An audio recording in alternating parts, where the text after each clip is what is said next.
These are just a few ideas that were sent to me from HaShamayim by our parents.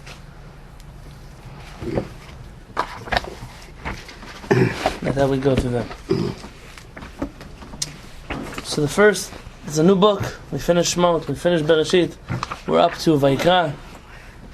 And the Torah says, Vayikra el Moshe, Hashem calls out to Moshe, Vaydaber Adonai elav, and Hashem speaks to him, Me'ohel Moed, from the tent of meeting, Le'emo, saying.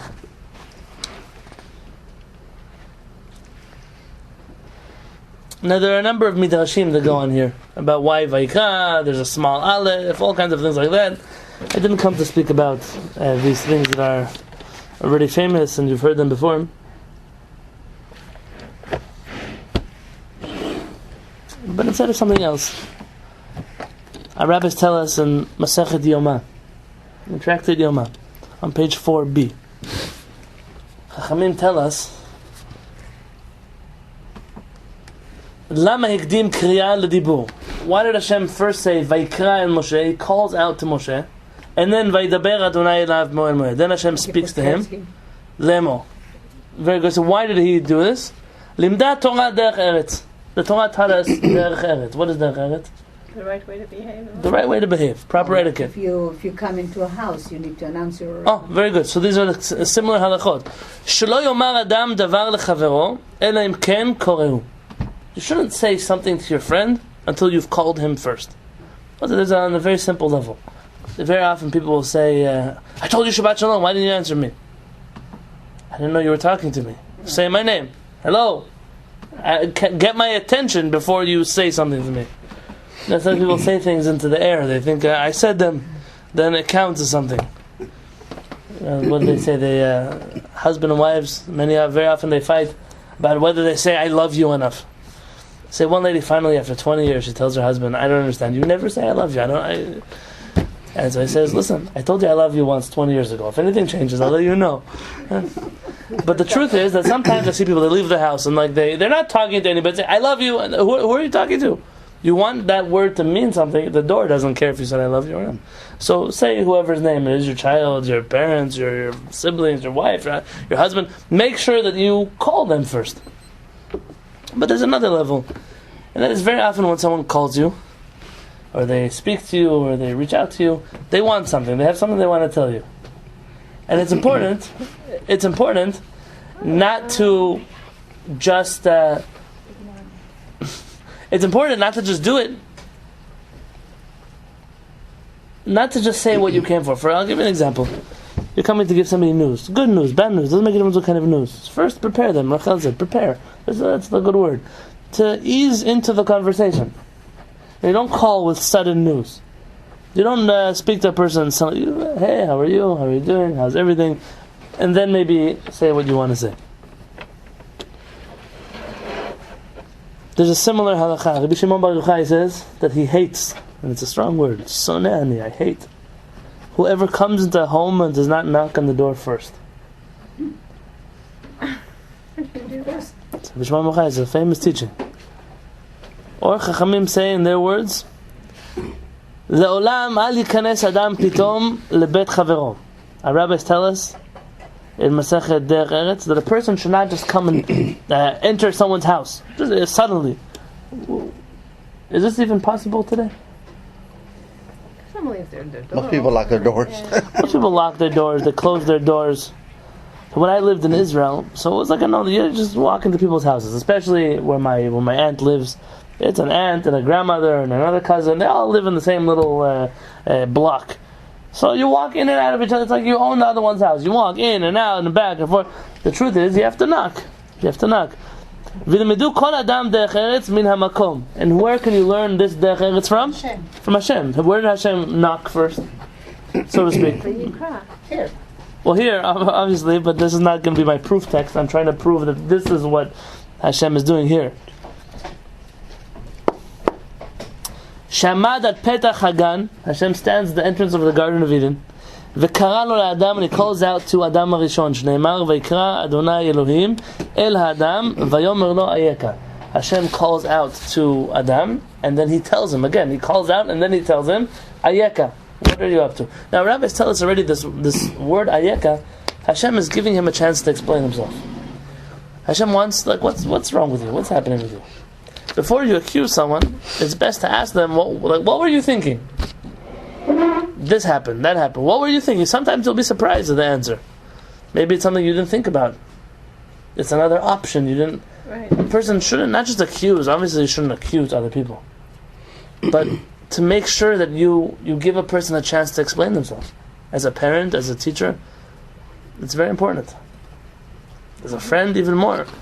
No, the parents and teachers, what they have is authority, and when you have an authority, so everyone has to answer up to you. But as a friend, sometimes you'll come and accuse a friend of something. You're just my friend. First, give me a chance to explain myself. I don't have to answer up to you. Ayeka, what's wrong with you? What's happening with you? But before that, even Hashem, before he gives a chance to explain himself, what does Hashem do? Vayikra, he calls out to him. It's like knocking on the door. I'm coming. When I was in yeshiva in Baltimore, so the rules were very strict in the yeshiva about.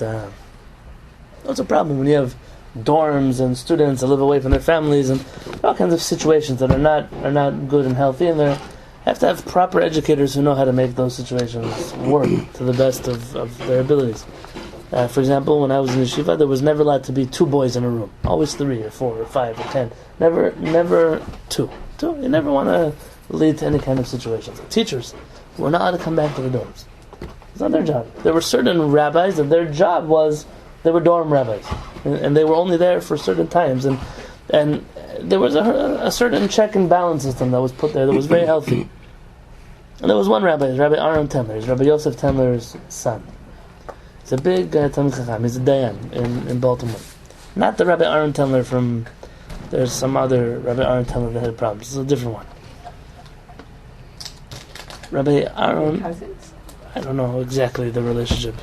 Rabbi Aaron used to have these jingly keys that he wore on his belt. He was the dorm rabbi. So he didn't sit in the dorms. There was an office like in between the 2 dorm buildings. And when he would come into the dorms, you would hear him, because wherever he walked in the building, he jingled. Now I'm sure that he just needed to have keys, but it was something he did on his own. Like the Kohen in the Beit HaMikdash would wear bells, so you know where he was. You know where to expect somebody. But on top of that, he would never come into a room. Now it's his dorms. The whole point is to bust people in the middle of using a cell phone or reading a non-Jewish magazine or whatever they were busting people for. But he would always go knock on the door like that before he came in. And what did I do? That gave you 3 seconds is not enough to, I don't know, hide whatever you. But it's enough to let you know someone's coming. Rabbi Shalom Taylor, when came in when one of the boys and afterward. So I'll tell you Can you give me shorts? Can you give me pants? what we would do is in Oraita, when I was a rabbi there, the yeshiva moved at a certain point its dining room to the dorms. There was like an extra area, and so the staff would come have lunch there. But before they would come to the hallway, one of the rabbis would open the door of the dorm hallway, and he would stand inside and he would go, "We're coming for lunch. Is everybody decent here?" No, you're coming into someone else's privacy. The same halakha happens, by the way, when you come to somebody's house. Let's say you're walking home from shul to somebody's house to have lunch. Imagine what happens. So the host or hostess, whoever's there, has to go into the house first. You don't go in with them. You don't go in before them. People, no. Yeah, please, right. Many times the host will open the door and say, "Please go inside." Hey, did you go check on your wife? Did you go check that, I don't know, maybe the milk spilled in the middle of the floor? It's new to check to see that everything in the house is presentable before you go in. And the other way around, the guests are not supposed to be the last ones to leave. This was the first ones to leave. Meaning, the host should escort the guests out. There shouldn't be a situation where the host is outside and some guests are floating around their house. Certain halachot of Derech Eretz. Hashem is saying, I'm teaching you, before you approach somebody, call out to them. There's a second halakha of Derech Eretz that you get here. Count with me the words. The first word in this pasuk is Vayikra, which means call, to call out. The fourth word in the pasuk Vaydaber, which means to speak, to talk, to say. The last word of the pasuk Lemo, saying. Too many speakings here. The first one is obviously, what do we learn from the first one? Hashem is letting them Warnings. Warning. Derech eretz. Lead a person into. Let them know you're coming. The second speech. What is that? Hashem is going to say something to them. Like, Let's say. But this is like actually what Hashem is saying. And le'emor is teaching you a third thing. A rabbi say whenever your friend tells you something, it's beval yamer. It's in the category of you should not ever repeat it until they explicitly tell you. You can tell somebody else. Meaning, very often people think, well, they didn't tell me, I shouldn't tell anybody. Yeah, that's true. They didn't tell you shouldn't tell anybody. But the assumption is when someone tells you something, keep it private. They don't have to tell you not to tell somebody. If they do, then of course you shouldn't. I must always don't tell people, don't tell someone. Why? Because when you tell someone, don't tell something, they actually end up thinking it's a big deal and they go tell people. It's like reverse psychology. Don't say it, that's the first thing they're going to say. When you make it seem like it's not such a big deal, so they think everyone else knows anyways and they don't talk about it so much. The problem that doesn't work when you say, oh, you can tell everybody. Very good. It doesn't work the other way. It's like the tree of knowledge. You can eat from the fruit from all the trees except for this one. Well, and then what happened? That's how it works with everything And in the on world. the first day, For example, I'm not making an argument here that soda is good for you. You can touch it, or what? You can't touch it. What did you tell him? You can't eat from the tree. And Adam said But you the also devil can't told him touch something it. else. The Satan told him not to touch it. Right? Well, the touching was Or a fence that Adam added on, Oh, okay. and that's that's He added the that whole. on. Okay. Yeah, that's the rest is history, literally. I guess that's the real time you could say the rest is history. What happens here? What was I just telling you? That you, lemor means... Lemor is meaning I'm telling you, you can explicitly tell. Now Hashem is saying I'm telling you something in confidence. And now I'm giving you permission to go tell everybody else. And by the way, this fits into the second Rashi here. Look in the second Rashi. It's in Rashi's script, forgive me. The second bold in the paragraph. Vayikra Moshe, Hashem calls out to Moshe, Hakol holech umagia laoznav, v'chol Yisrael lo shomin. The voice goes from Hashem to Moshe's ears. It's a tent, it's not a building. There are no closed doors, these are curtains. But Moshe heard everything, and the Jewish people standing outside didn't hear anything. Meaning the conversation was meant to be private until HaKadosh Baruch Hu says you can tell other people. There's a lot of damage that's done when people talk about each other, in general. And we're all guilty of this. Everybody in the world is guilty of this. But especially things that other people tell you not to say. The best gula, the best protection against not having your secrets being told is just don't tell them to anybody. Don't tell them. I'm sorry. Don't tell them. I'm not reading the Megillah. Biktan v'teresh. Who were Biktan v'teresh?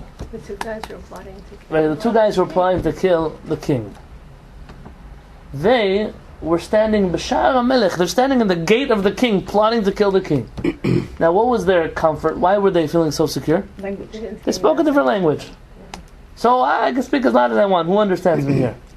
Mordechai. Oh, Mordechai understood. And by the way, this whole is part. Parents writes in the Megillah. This whole thing is part of the big picture. Hashem is giving Mordechai something that the king owes him, in order to play out later in history. Why didn't the king reward him right away? But the king forgot. Hashem caused the king to forget in order so that the merit would arise when he actually needed it. What did Mordechai need it then? Didn't need anything. Be saved. Now is when he needed it. When Esther says, "Oh, you know who sent me?" Mordechai. It's a whole different story. Biktan v'teresh. The rabbi saying in the Masechet Megillah that we love, one thing we love about the certain non-Jewish nation is that when they tell their secrets, they go out into the field. When they tell secrets, they go to the field. Meaning, there's always someone listening somewhere. It was say in Hebrew, Oznaim nakotin. There are always ears pressed to the wall. Even when you lock the door, you don't know who's listening. Now, in this world today, it's even more realistic. I mean, back in the day, okay, somebody really had his ear against your door, who knows? Today, they have people that could stand down the block and listen to what you're saying inside of your house.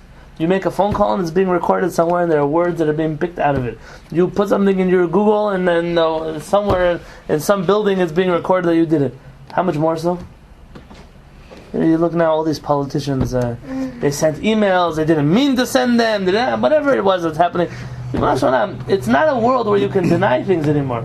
So, it used to be my word against your word. I said it happened, you say it didn't happen. Today it's like we have black on white. You have papers, you have printed out. This is what you actually did. And the world is still, it's an amazing thing. Yeah, they really get published the very next day. it's would you trust such a person to babysit your kids? Would you trust anybody running in an election to babysit your children? So then why would you vote them to be the leader of this country? That's a question that I have for you. You don't have to answer me. Alright, the next thing we learn from this parasha. Hashem continues now, and he says a few things. What does Hashem actually say? He's now telling Moshe Rabbeinu things that Moshe has to teach the Jewish people. This fits into what happened this week. We got a new book, Yehi Shalom. For me, the highlight of that book is not so much the halachot that are inside of it, that you could find in other places, but the style is one of, we don't believe in extra is not always better. More is not always holier. It's not always the way it works. It says here, Hashem says the phone, Daber b'nei Yisrael, speak to the Jewish people. V'amarta alehem, and tell them, Adam ki akriv mikem korban Adonai. One of you who brings an offering to Hashem, a sacrifice, min habehema, from animals, min habakar, from the cattle, umin hatzon, from the flock, takrivu et korbanchem. These are where you should sacrifice your animals from.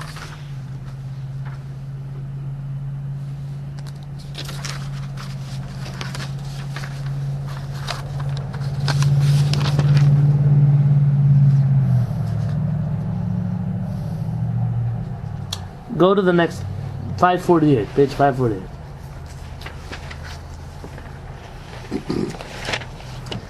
V'im min ha'of. And if one is offering a sacrifice of, what's off? Birds. I'm always waiting for someone to say chicken. Because chicken is right, in Hebrew we use the word off for chicken, but chicken is not actually an animal you could bring to the Beit HaMikdash. No, that's right. It's not one of some of those who are pro kaparot will say the reason they use chickens is that it cannot get confused with the sacrifice.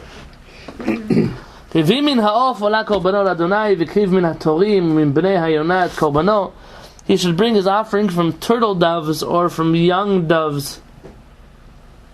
What's so special about these birds?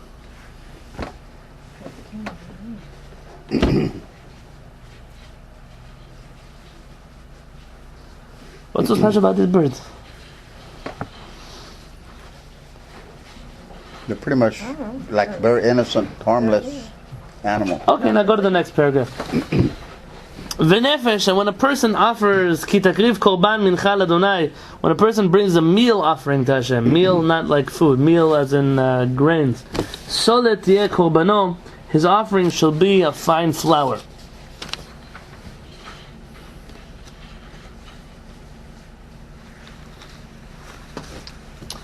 Okay, let's hold it here.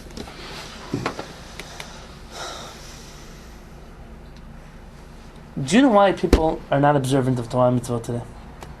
Those who believe in Hashem. I'm not talking about those who don't know. Why don't they do it? Because the majority does not. You think it could be there's an element of peer pressure of wanting to fit in? I don't think that's...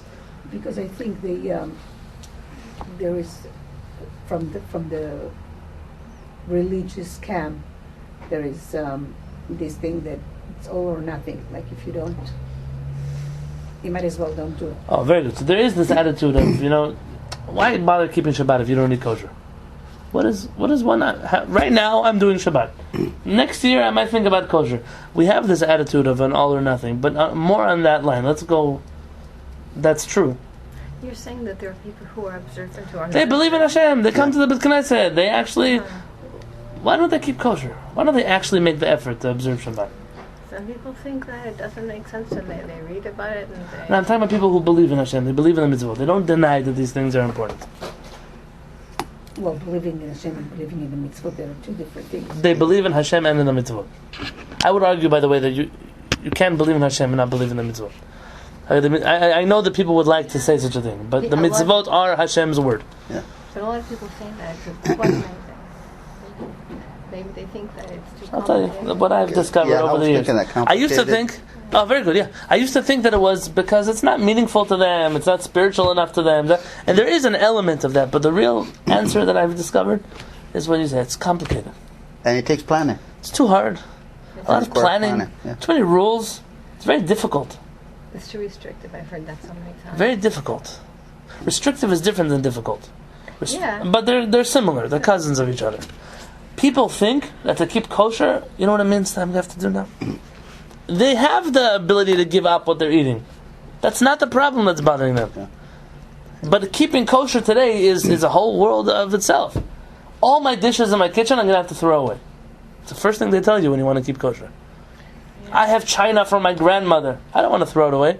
It's the first thing they tell you to throw away is the china from the grandmother because it can't be kosher. You know how sentimental it is to a person? So what do? You put a roadblock in front of a person who wants to keep kosher. And then what do you tell them? Oh, well, there's all kinds of other things you can't have too. They make a list and lists and lists and lists and lists. And it ends out the only thing you can do is the only food you can buy is at Ralph's in the kosher section where they sell bottles of olive oil for $46 for Pesach. That's where it reaches. And so why would a person like kashrut is crazy? Shabbat is the same thing. Shabbat, you should see, there are new books being written on Shabbat as we speak. Oh, really? Every year, Artschool puts out a new one, Feldheim puts out a different one. New things, Moshe Rabbeinu didn't even hear about them. New prohibitions, they added to Judaism. All of a sudden, you can't do this on Shabbat anymore, you can't do that on Shabbat anymore, you can't eat this on Shabbat anymore, you can't walk like that on Shabbat anymore. It's a crazy world. Out of what? Out of which desire? To be holier? But at the end of the day, it scares people away. Tefillin. But tefillin today are expensive. They're very cheap tefillin. They used to make tefillin that were very affordable. You probably have seen them from like a generation before us. Not the nice black boxes you have. They almost look like they're fake. If you know what I'm talking about. They're made out of sheepskin and all kinds. They're not made out of a cow skin. But you know what? They were very cheap to make. You could buy a pair for $100. Really? I don't think you can find anything close to that now. Today, you're looking at a very inexpensive pair of tefillin, $350, $450. Yeah. An expensive pair of tefillin, and the devasof. There's no end over there. $1,800 you can buy a pair of tefillin. Yeah. I'm not saying you shouldn't spend money, but a person wants to start putting on tefillin every day. But you were asking him now to do what? He doesn't have rent for a month to put down on tefillin. That's what our Judaism has become. So watch what Rabbi Peretz does with this parasha. There's a Gemara that says the following. There's a verse in Micha, and by the way, it's a musar. We have a problem in our synagogue. We don't have, because it used to be at our house, and we have a few copies of the Tanakh, we don't have any copies of an actual Tanakh here in the Beit Knesset. So, if anyone's ever at a Judaica store somewhere, bring me the bill. But you'll get one Tanakh, at least for the synagogue. It's almost embarrassing. I was looking before and I said, can't believe it. You had several copies. What? You had several art scrolls. I own a few, and then Rabbi Pikus lent us a few from Torah High for the summer. Because we didn't have Chumashim. Oh. Not all of those. I don't have all of those too. So the Navi Micha says the following. The Navi Micha says, Ami, my nation. Ami, when someone says my nation, what kind of attitude is Hashem coming to us with? Open-heartedness. It's a loving, like when you call your son B'ni, my child, my son.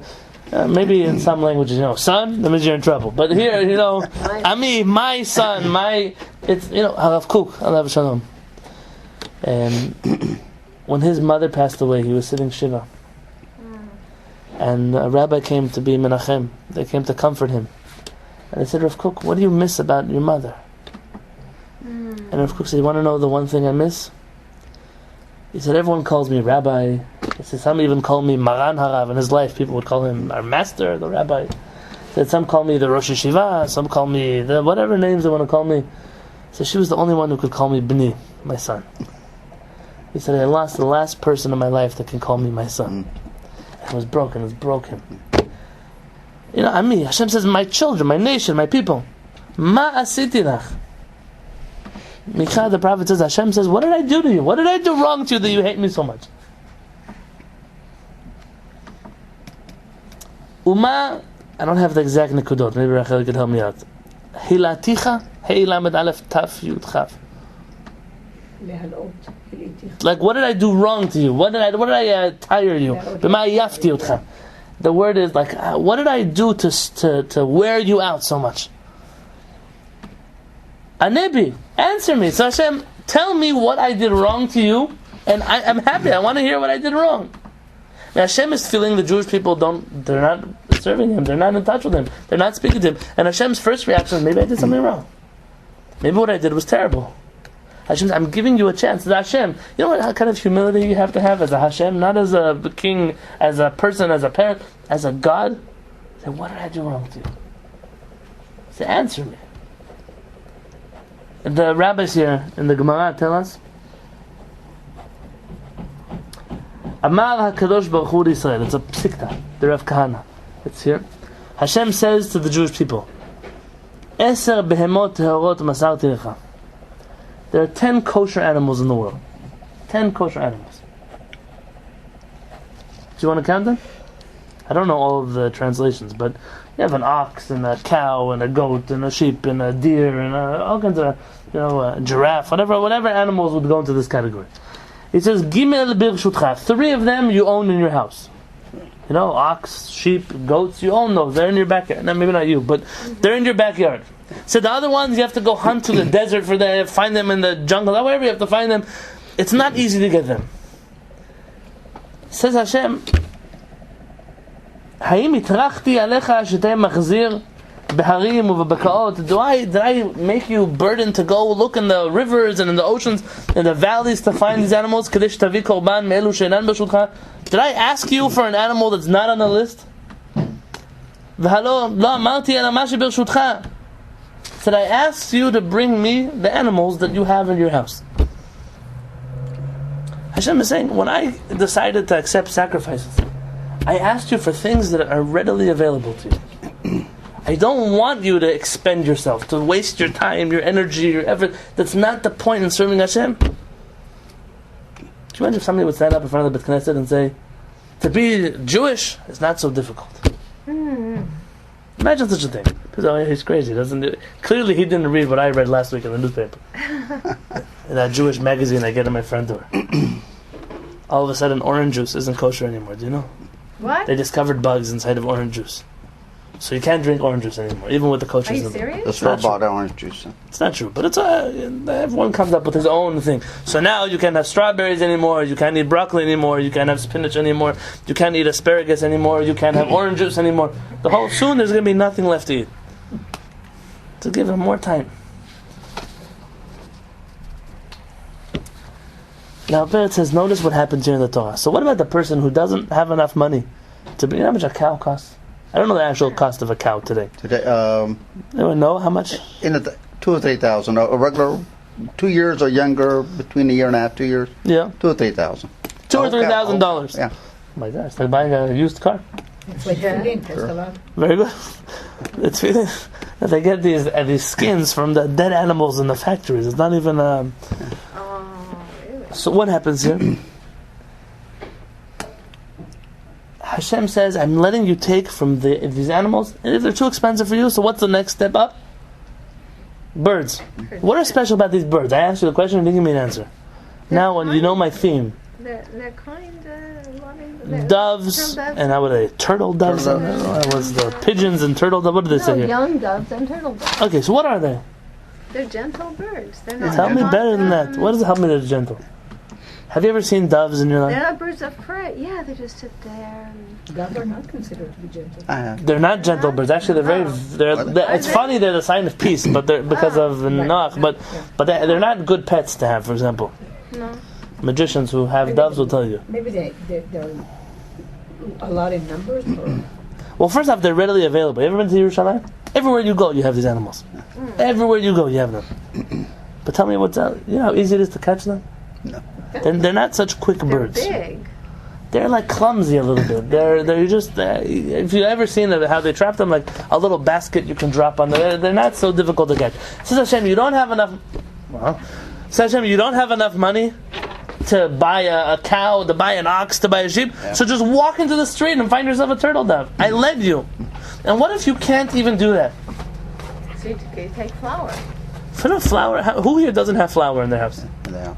How much flour you need? It's a minuscule amount of flour. It was the normal basic staple of food. It's like bringing up in those days. Very good. You can't bring me a cow. You're good. Sheep. You can't. Goat. You can't. So bring me a bird. You can't bring me a bird. Go to your refrigerator and bring me a slice of bread. Hashem is saying it's so easy to do. It says, what happened to Judaism from here, where Hashem is telling you, what did I do wrong to you? To Judaism today, where it's almost impossible to actually keep Torah mitzvot. Do you know who says this best? There's an Ashkenazi Shabbat song. Is there? Does someone see the Birkonim somewhere? The benches? Yeah, I might have it here.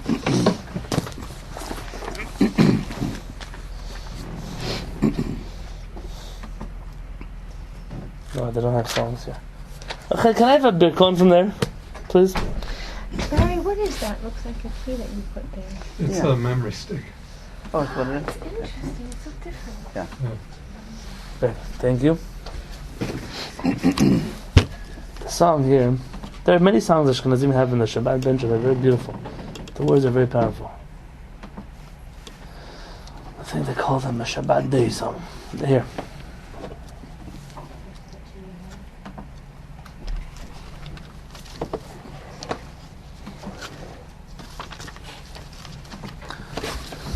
You have the power cord on battery. You need more battery. Yeah, it's right here. Oh, that is. You got an extension cord under your chair there. So there's an Ashkenazi Shabbat song, and the words go like this. Get it there. It's a song about Shabbat and observing Shabbat. The words say, oh, here it is.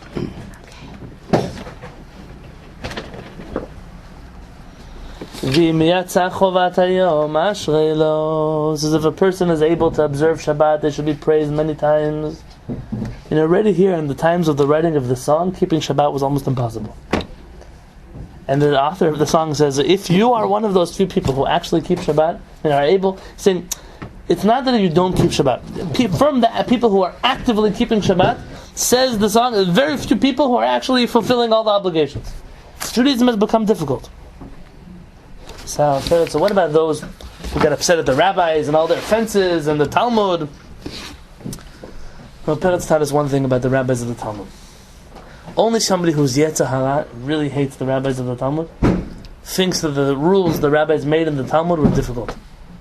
If you have a proper understanding of the rules of the Gemara and how the rabbis made their rulings and why they expanded certain areas of halachot, you'll realize the whole purpose is to make your life easier, not to make your life more difficult. Think about this. Hashem says you can't cook on Shabbat. Are you allowed to make tea on Shabbat? You can pour the second cup. Oh, good. So we get upset at the rabbis. Why do you have to make me put it in a second cup or in a third cup? Or why? It's so complicated. Well, because your other alternative is to not be able to make tea at all. So the rabbi said, what is cooking on Shabbat? Cooking means X. And let's make a way to cook your tea bag that's not really cooking. What are they trying to do? They're not trying to break the Torah, and they're not trying to make your life difficult. They're trying to help you. Oh, so you're allowed to put on food on a plata before Shabbat. It's going to be hot on Shabbat afternoon. Chamin, chulent. What kind of loopholes are these? Let me cook. The rabbi said, listen, I want you to have hot food on Shabbat. Imagine if you had to eat cold sandwiches the Shabbat afternoon lunch. Hashem, they're coming to us. They're trying to help us. And as the generations move on, you're going to find two brands of Chachamim. The Chachamim that went towards the Jewish people to try to help Judaism be accessible to them, and those whose entire mission, their entire push is to make Judaism more difficult and more exclusive and more selective and more picky and more difficult. And those people are single-handedly destroying our tradition. Single-handedly. It doesn't help. It doesn't work. It doesn't attract people. Maybe a few more fanatics. We have enough nuts in the Jewish people. We don't need more. And perhaps, to summarize what happens here, HaKadosh Baruch Hu tells us two things. Derech Eretz. What does it mean to be a good Jew? To first be a good person. To be a good person. To be a good mensch. That's a good word. Vayikra, to call out before you come to somebody. And the second message of today is not just that, but in your observance of Torah and mitzvot, have derech eretz. Whether you're a rabbi who teaches Torah, make sure that it comes out with derech eretz. If you're the one who makes halachic rulings, make sure it comes with derech eretz. If you're trying to raise your children into a life of Torah and mitzvot, make sure that the experience of Torah that comes towards them, that warms their hearts, that reaches out to them and says, Ami, my nation, come close. What did I do wrong to you? Find that Hashem, not the lightning and thunder Hashem, the fire and brimstone Hashem. Don't look for that one. Look for this one. Maybe my last note has nothing to do, I'm done my class, but on page 550, the last verse here, it's just something to know for Pesach, because we're getting time, you have to learn the laws of Pesach already. I'm done my class. This is just an extra note. Itai, a few years back, was going to Israel for Pesach. And Itai has, Baruch Hashem, grandparents who should live and be well, that keep up the old Yemenite traditions of the Jewish community. And the Yemenites are the only people today who still really uphold many of the minhagim that have been lost over our exile. And in our communities, the custom was that we always baked your own matzot. You didn't have Manischewitz square matzahs. You know why matzahs are square? When the matzahs become square. But the machine can make round matzahs also. Yeah.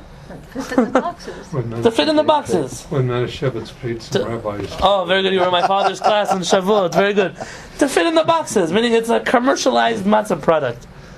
But the crackers, the thin crackers, the rabbis tell us that matzah has to be, it could be, thick matzah could be. Like the pita. How thick can it be? Like a centimeter? What's the limit? Half an inch or... No, I think even more. Last year, maybe so.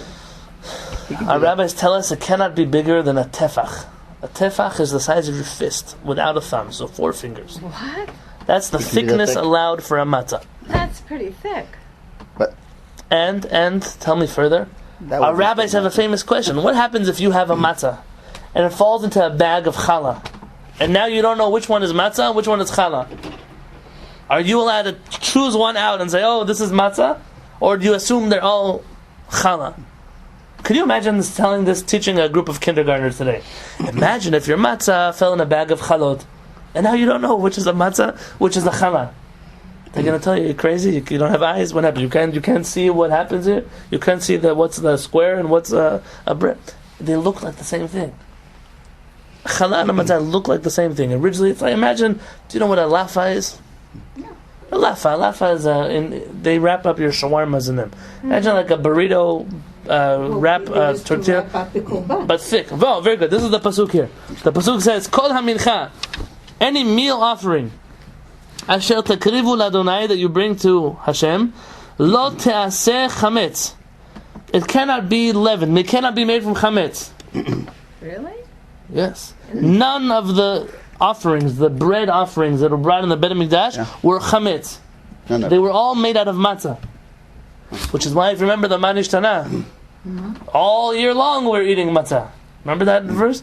Because that's what you do. That's what you bring sacrifices with. And part of the job of the sacrifice is taking the meat and wrapping it up with the matzah. How in the world are you going to wrap it up with a matzah that comes from a box? And so Itai went to one of his teachers, rabbis, I don't want to mention names, and they told him, you can't eat this on Pesach. Because, I don't know, it's chametz, or whatever they told him. It's not kosher. I had a similar answer told to me when I was in high school. There's a big posek. You've heard his name. He's famous in the United States. And I asked him, what about the soft matzahs? I'm going to Israel, and they have soft matzot, and can I eat them? He says, highly advise against them because they're chametz. You tell me it's not your custom, tell me it's not your tradition, but to tell me that my father, his grandfather, they ate chametz. In fact, even Ashkenazim agree that this is real matzah. How you find in the Shulchan Aruch, he mentions this. And the Rama has a note, and he says, Ve'en hanachnu b'kiim. We are not trained, we're not skilled in the art of making matzot that are both thick and not and fully baked. We don't know how to do both. But if there was someone who would know how to do both, of course you would eat it. There are people who know how to do it. There are people that have been doing this forever and ever and ever. There's something they've been doing for years and years and years in an unbroken chain. And perhaps now, at the time of Pesach, is to really think, when you go into the halachot, it doesn't really make a difference where you come from. Are you Sephardic, are you Ashkenazi, are you Yemenite, are you Hasidic? But you want to say, I want to go back as close as I can to the greatest event that ever happened, which was the giving of the Torah. Which mitzvot can I follow that are most similar to the way the Torah was given to us by Hashem on Mount Sinai? B'ezrat Hashem, we should reach that goal.